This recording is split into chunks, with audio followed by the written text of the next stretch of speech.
Hello everyone, welcome to another video in the series Everything You Need to Know About the Immortals. Today we are going to deep dive into Tutankhamon King Nebeperur.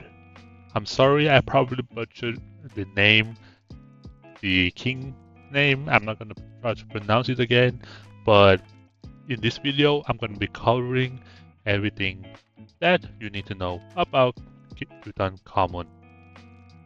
Before we going through this immortal in-game, now let's take a look at his background and history and what he was known for. Tutankhamon was originally named Tutankhaten, reflecting the worship of the sun god Aten, a key element of his predecessor Akhenaten's religious reform. Later, he changed his name to Tutankhamon, signalizing a return to the worship of the god Amun and a restoration of traditional religious practices. Despite his historical significance, his death remains somewhat mysterious, with theories ranging from illness to injuries.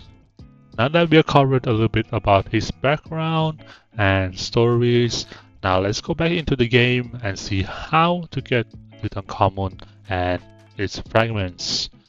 The first thing is Taya's Roulette. As you can see on the left side here, this is Taya's Roulette. You can get Tutankhamon fragment, you can get his artifact here as well. And it used to be very expensive, but now it's free to play with gems as well. You can buy tickets with, but in my opinion, it's still not very good because it's quite expensive unless you want to get his artifacts only. So I would recommend you, if you want to get his artifact, you should do only Taya's Roulette. The second method is Harbor. This one is really random. Once you get to level 35 Harbor, you are able to get shadow fragments. And once you collect 60 shadow fragments, you will be able to summon a shadow immortals. It can be really random. It can go from Björn, Himiko, Elizabeth. So, it's not the ideal method. The most ideal and the easiest way to get Tutankhamon is definitely Sparks of Galaxy. It's very simple event that comes once a week. You can save up gems. You can spend 20,000 gems per day in the event to get 100, I think it was Sparks Ball, and do the event. You can also be getting shadow fragments from there, and for me, it's the most efficient and the best way to get Tutankhamon the fastest way. Another place is Legion of Frostborn chest. I'm gonna show you guys what I mean. Is this one. You can get him here, and it doesn't matter which chest you get, I think. Yeah. It doesn't matter which chest you get, you will be able to summon him for 20,000 gems, or it's randomized. You might be lucky one time, but to me it's really random. It's basically the same as Harbor. It's randomized, so I wouldn't do this unless you are aiming for artifacts, which is pretty good event.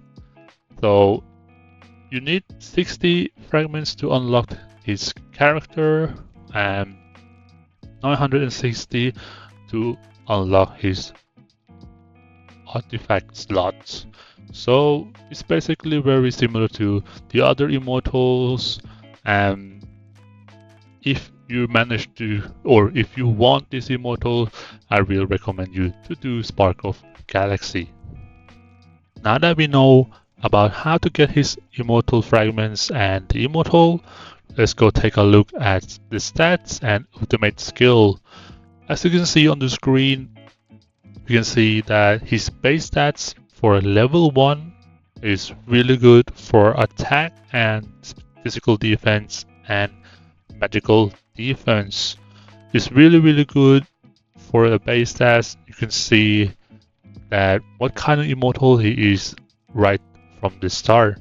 And the second picture, you can see that with his, when you have a decent artifact, you have maxed out everything within immortal technology, gears, boost, really good portrait, and stuff like that.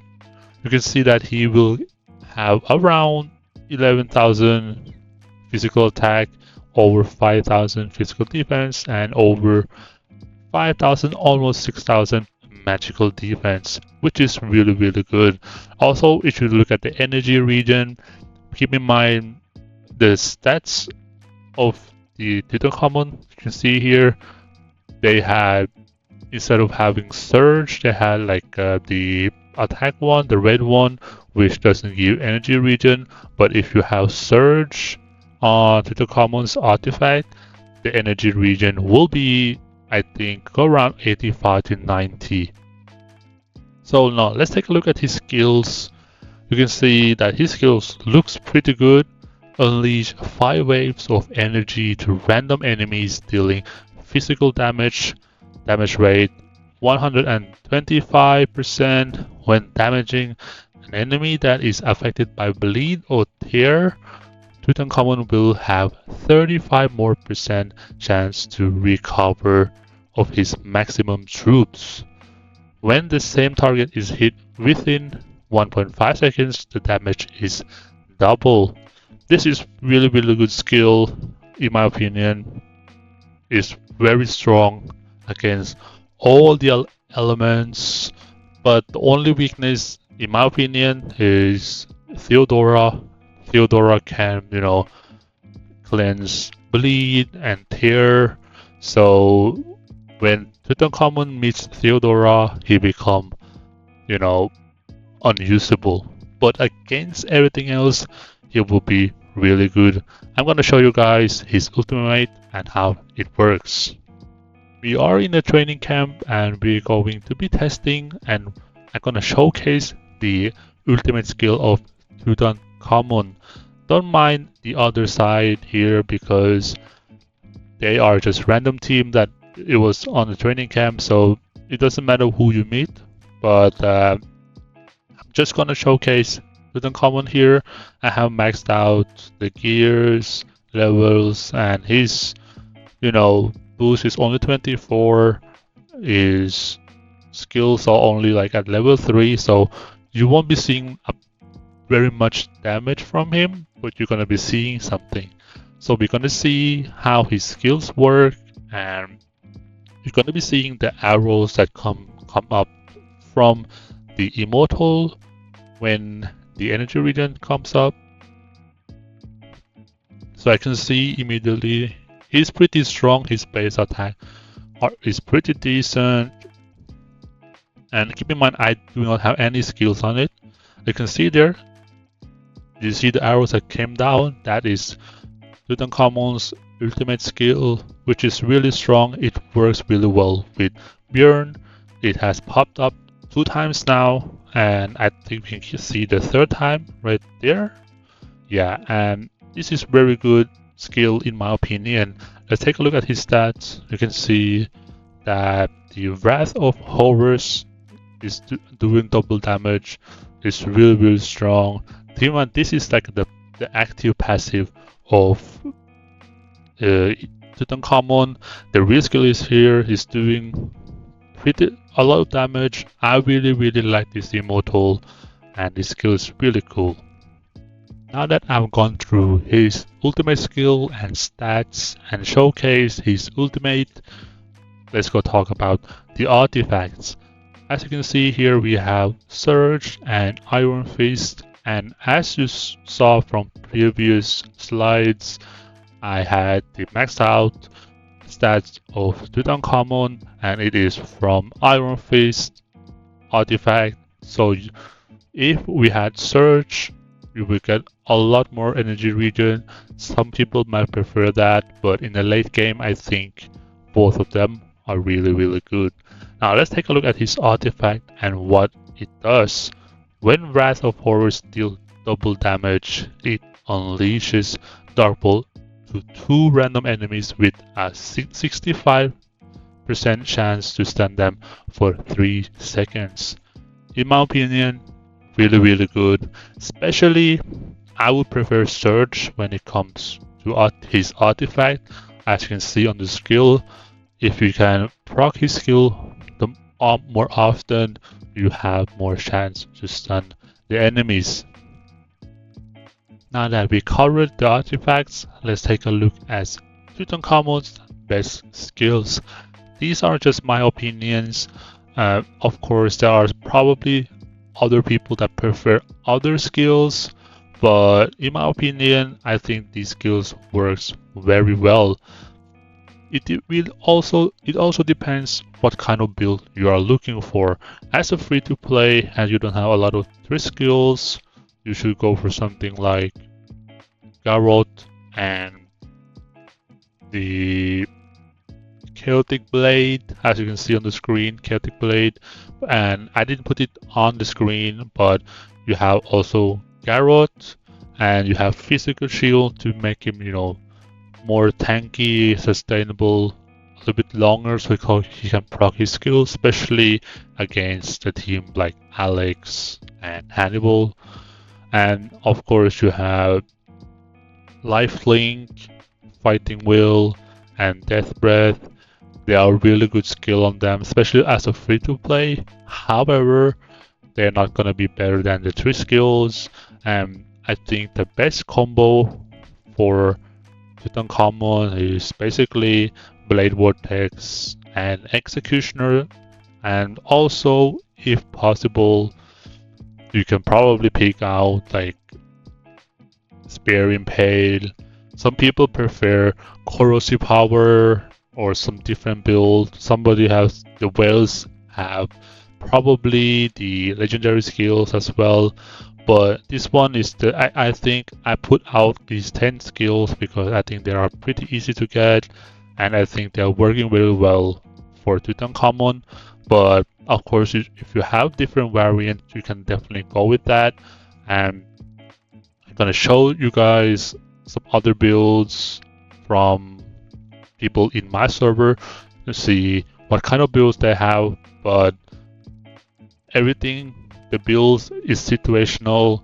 If you want to run some like a very attacking Shadow March with Tutankhamon, you can definitely use different skills, but in my opinion, this is a very standard skills that you put on Tutankhamon and he's gonna perform very well. Now let's go take a look at his best compositions. As you can see here, you can run probably full shadow, which is the best one in my opinion. Of course, there are some other variants. Don't mind the other immortals here. I've just put them all together because I was working on them, especially Tutankhamon and Fu Fei. The other two here can, or especially Elizabeth, she can be, swap out for Himiko, so you get like a full shadow. I'm gonna show you guys what kind of like ideal March he works best in. And if you can see, for example, on the ranking, this is absolutely the best March for Tutankhamon.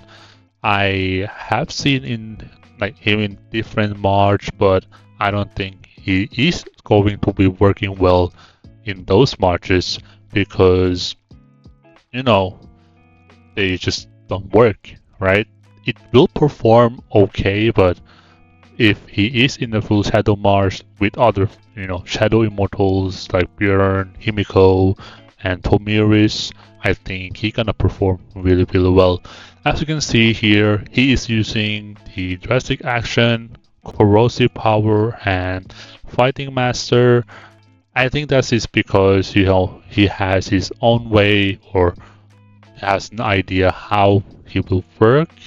Also, we can see some other people as well. You can see instead of Björn, they're probably using Charles, but you get my idea, right? That Tutankhamon works best in a full shadow march, or at least the majority of the immortal should be shadow. And let's go take a look at my march a little bit. And this is my current March that I use right now for Tutankhamon. He is still only 2 stars. I'm going to be building him over the next months and try to run something like full shadow because nowadays I was thinking to use either shadow or holy, but I want to be a little bit different. I like shadow immortal so much, especially the Tutankhamon. Let's take a look when we hit the gnomes and see how he perform. So I already hit some of the gnomes here with the March, but I don't know if I can find it. Anyway, let's wait a little bit and then see how he performed. Although with only 2 stars and no skills or whatever, he still performed pretty well in my opinion. As you can see here, he's doing some damage. It's not much, but we can't expect him to do much as well. And in my opinion, this March is gonna be really interesting. Don't mind, like I said, don't mind Elizabeth, don't mind Fu Fei. I put them there because I don't have Pomiris maxed as well, and I don't want to switch out Himiko from my Earth. So this one is for the review March and it's working very well. And another thing is, you can go take a look at some of the people they are running. This is my PvE March for Spider. I know there are some people that are running Tutankhamon instead of probably Kublai Khan, or either instead of Hippolyta, but that's up to people. I've seen it's doing really, really good damage because of his ultimate skill. And of course, if you have Matilda maxed alongside with it, he's gonna be doing a lot of damage. And Spider nowadays are over level 100, like probably level 108, and he's gonna do around like 70 to 1% damage. So yeah, I hope you enjoyed this video. I hope I managed to cover everything that you need to know, but if not, let me know, because like I said, if you are going to get Tutankhamon, I would definitely try to get him into a shadow march, like a full shadow. I wouldn't run him in other marches like mixed march. He should always be in the full shadow where he can perform at his best. And I have experience fighting Tutankhamon, and he's just run through all of the elemental marches. And you could also see when I was doing the training camp that Tutankhamon was doing really well, even though I only used 2 immortals and he was doing against 4 because this is elemental. And yeah, he's doing, I believe if you want to go for a full shadow and you can't get the shadow dragon up like maxed out with his skills and stuff like that, I would also recommend you probably run with fire dragon. It can be really good as well. I know a lot of people are running this one. Also, you can run with lightning dragon, but it's not as good as the fire dragon. But if you have the opportunity to run with a shadow dragon, I would definitely go for it because it's going to be really, really good. So yeah, that's it for this video. I hope you enjoyed the Tutankhamon video. If you have anything you want to be answered, let me know in the comment section and I answer you. Thank you for watching. See you guys in the next video.